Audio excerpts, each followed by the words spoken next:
다음에 이제 지우고 여기서부터 새로운 얘기예요. 자, 참고로 여기까지는 너네가 한 번쯤은 들어봤거든. 1초와 1분 안에 머릿속으로 여기 다 암기하세요. 총 28자 창제. 네, 제자 원리까지.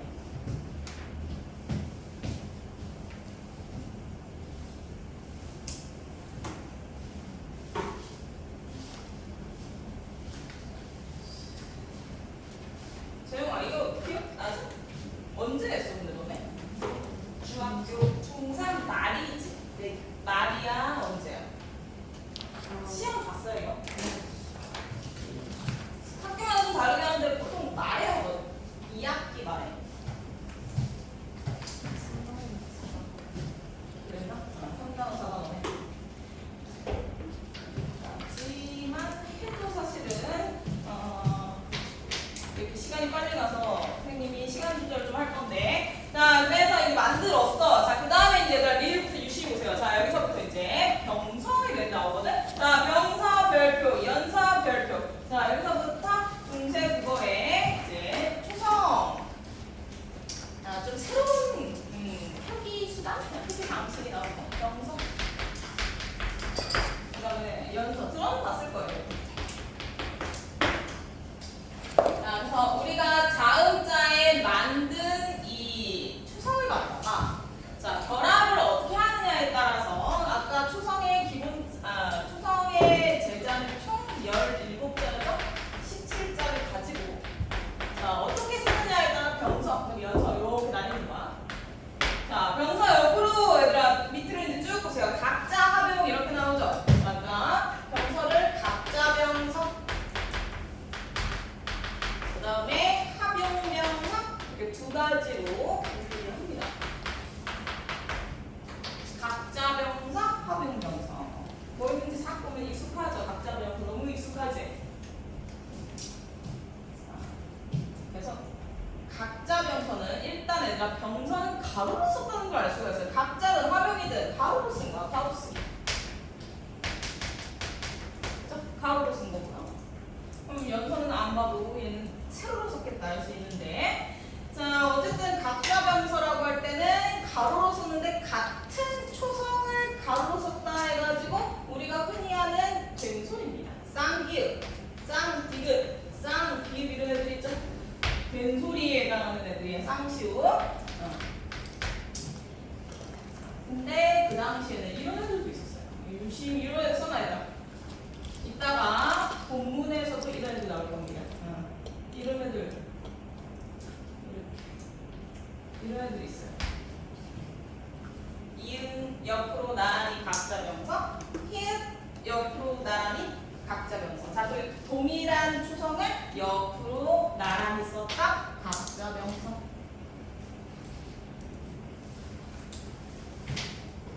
얘는 얘들아 이따가 본문 중에 용기어 첨가할 때 내가 물어볼 거거든. 이런 거 조금 유심히 보시고. 그 다음 이제 합용명서. 요게 더 중요합니다. 자, 합용명서 보면 막 비읍계, 시읍계, 비읍, 시읍계 이렇게 나오는데 자, 여기 보면은 특이하게 생긴 애들 있잖아. 자, 그러니까 어쨌든 서로 다른 자예요. 가로 썼는데 어떻게? 다른 자. 다른 초성을 나란히 썼다. 이 정도만 알면 돼요. 그러니까 시옷게, 시옷, 기억. 특이한 애들만 예를 들어 몇 개 써볼게요. 시옷, 디귿, 시옷, 비읍. 이렇게 하면 좋아. 있나? 지금 시옷, 비읍 있나? 있죠? 없죠? 비읍, 시옷 있죠? 자, 그 다음에 여기는 비읍, 시옷게야. 비읍, 시옷. 그러니까 하나만 더 붙어서 세 개를 나란히 쓰는 것도 있었다. 비읍, 시옷, 디귿 이런 식으로.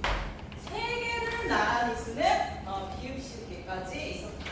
어쨌든 나란히 다른 초성을 쓴다 해서 합용명사고 이런 거 중요하게 이제 알아둘 겁니다. 자, 발음 어떻게 하는지 볼게요. 얘들아, 뒤에 걸로 된 소리 하면 돼. 여기. 자, 그러니까 끄, 뜨, 뿌 이런 식으로 하면 돼요. 예를 들어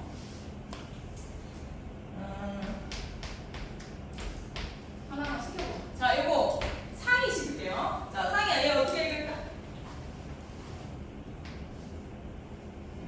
뒤에 걸로 된 소리 하면 됩니다. 그러면은 뜨, 뜨. 이런 식으로. 오케이. 이렇게 뒤에 걸로 편의상 반소된 소리로 발음하면 돼요. 이따가 이제 세종어제 훈민정음 때 발음 쭉 읽을 때 그럴 때 다시 한번 이런 것들을 체크를 할게요. 자, 그다음 이제 연서입니다. 아까 얘가 가로쓰기라고 했다는 거는 얘는 세로쓰기라는 거죠? 얘는 세로로 자음을 이어쓸 겁니다. 자, 그래서 여기에서 이제 중요한 애들이 몇 개 나오니까 자, 일단 세로쓰기 연서 이거 알아두시고요. 자, 이 중에 어떤 걸 세로 쓰냐면요, 우리가 수능이라고 알고 있는 입술 소리. 네, 수능이죠. 눌러보자. 이거 정도는 눌러보자. 가능하. 자, 수능 내일 불러보세요. 입술 소리.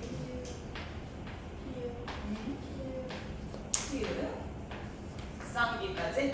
자, 이런 애들 입술 소리 밑에다가요 동그라미를 세로로 이었습니다. 이렇게 이런 식으로 되겠어요.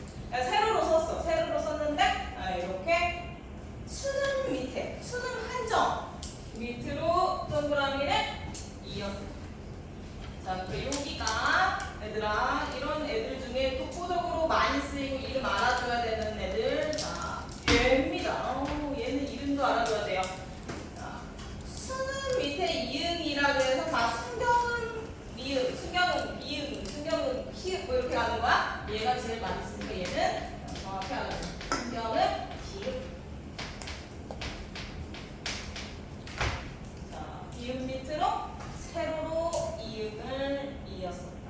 성경은 비읍이다. 자, 그래서 얘들아 요거 알아두시고 얘는 참고로 이거는 이제 앞으로 누누이 너네 귀에 딱지가 듣게 말할 거지만 자, 현대어로 가면은 오가 됩니다. 그러니까 너네 반모음 배웠죠? 배웠지? 기억나지? 자, 얘로 바뀌어요. 성경은 비읍이 반모음 오우게 이 반모음으로 이제 현대국어로 가면 변형된, 그러니까 이 형태는 소실되고 이렇게 반모음 오우개로 바뀐다라는 거.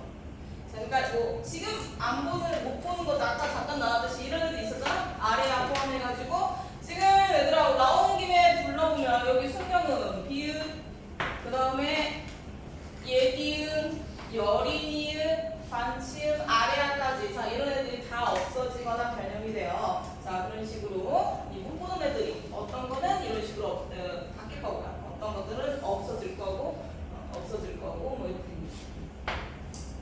자, 여기까지 이제 넘기세요. 자, 이제 우리는 중성까지 지금 배웠고요. 자, 사용의 원리, 합용의 원리까지 해서 아까 중성의 제자 원리까지 했고, 자, 3번에다가 다시 한번 여기서 별표 써놓고 그 이름 명칭 알아주세요. 종성, 부용, 초성. 아까 말했듯이 얘들아 이게 지금 페이스가 풀어진 세 번째 쪽입니다. 3쪽.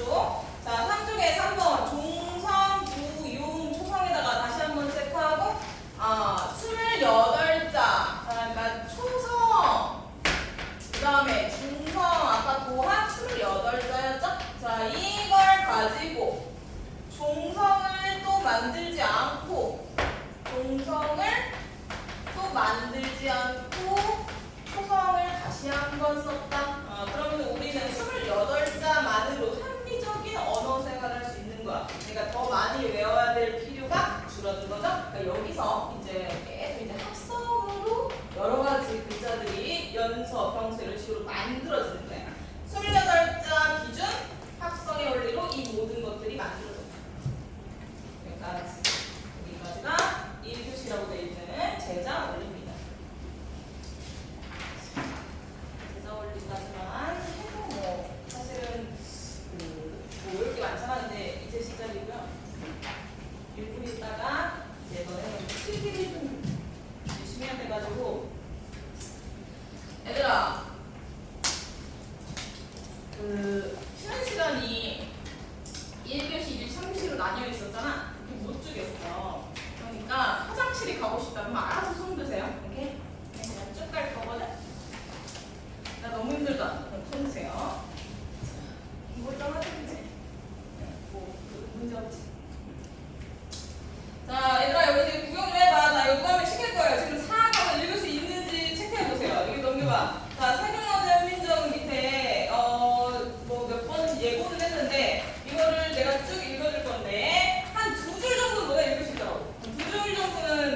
많이 들어봤더라고. 그러니까 그거 한번 봐. 용리학 참가는 안 해보고. 얘 어떻게 발음하면 되지 정도만 이거 한 명을 시켜볼 거예요. 자, 그럼 이 넓은 칸들은 너네가 이제 필기를 좀 많이 해야 돼서 거기다가 필기를 할 용이라서 좀 글씨 알아서 잘 쓰시고.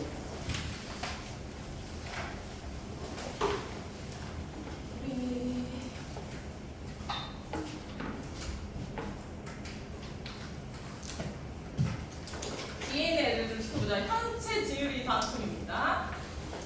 현체랑 지율이랑 몰라도 되는데 내가 들어봤다. 그럼 자신있게 그냥 아무렇게나 그냥 내뱉으세요. 오케이? 자, 얘들아 이제 너네는 중학교의 제자 원리에서 본격적으로 중세국어. 아까 뭐라고 했다? 중세국어 15세기. 고려 말부터 임진왜란까지 15세기, 16세기. 자, 요때 1443을 계기로 많은 변화가 일어난 요 시기에 이 한글의 변천에 대해서 예문을 통해서 볼 거예요. 자, 그 첫 번째가 여기 말하는 생종, 어제, 엉쟁, 순민정 이렇게 나왔는데요. 자, 세종, 어제, 순민정입니다.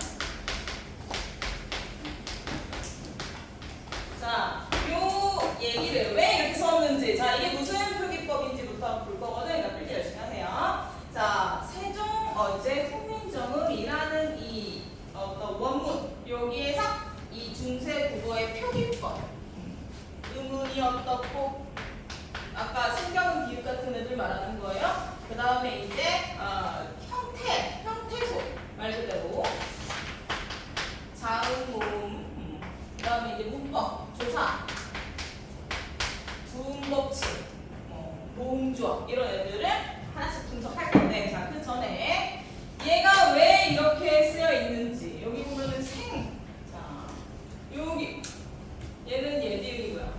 요렇게 이것도 있지만, 그 다음에 여기는 여린이의식입니다. 자, 이런 식으로 써있고 구문도 이런 식으로 써있는데 왜 이렇게 써있는지 거기다 쓸게요. 자, 이게 동국 정식 표기.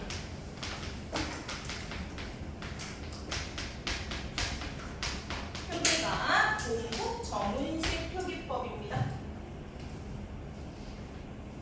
이 뒤에 이제 이런 내용은 정리가 되어 있어서 이따가 따로 다시 한번 볼 건데, 일단 여기다 쓰세요. 동국 정식 표기법이 쓰이는 게 여기서 확인이 되는데 이게 뭔지 볼게요. 자, 최대한 얘들아 우리 말을 최대한 중국의 원음에 가깝게 표기했다 이런 뜻이에요. 우리가 말하는 한자와 중국의 본토의 중국인들이 발음하는 이 한자 발음이 다르거든. 그러니까 중국의 원음과 가깝게 표기했다. 요게 동국 정식 표기 방법이에요. 최대한 중국의 원음에 가깝게 표기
이게 아직은 좀 낯설 거야. 본문에서 여러 번 할 거거든요. 자, 얘들아, 이런 게 있어. 이형고래라고 하거든요.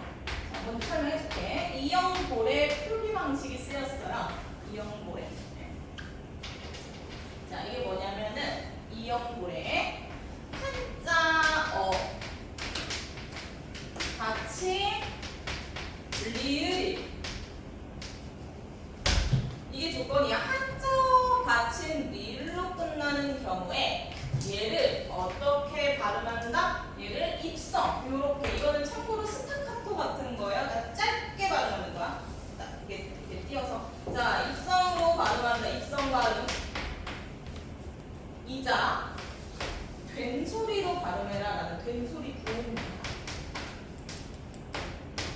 자, 이게 한자어 받침 리을로 끝날 때 이거를 입성으로 하고 된 소리로 발음해라 라는 그 구호로 뭘 쓰냐면 얘들아, 자, 뭐가 중요한 거죠? 자, 얘를 같이 씁니다. 여린 히읗이라고 했지? 얘를 덧붙여서 쓰는 거야. 일단 여기서 그게 뭔지 보여줄게요. 자, 그게 어떤 형태냐면 예를 들어 이런 거예요. 자, 여기 본문에 나올 때 이런 애들이 있거든? 자, 리을로 끝났어요. 이게 한자 받침 리을인 거야. 자, 여기에다가 뭐를 같이 쓴다? 요렇게 여린 이웃을 같이 쓴다. 이런 걸 이형고래라고 해요. 어렵지 아직은? 알아만 주세요. 자, 한자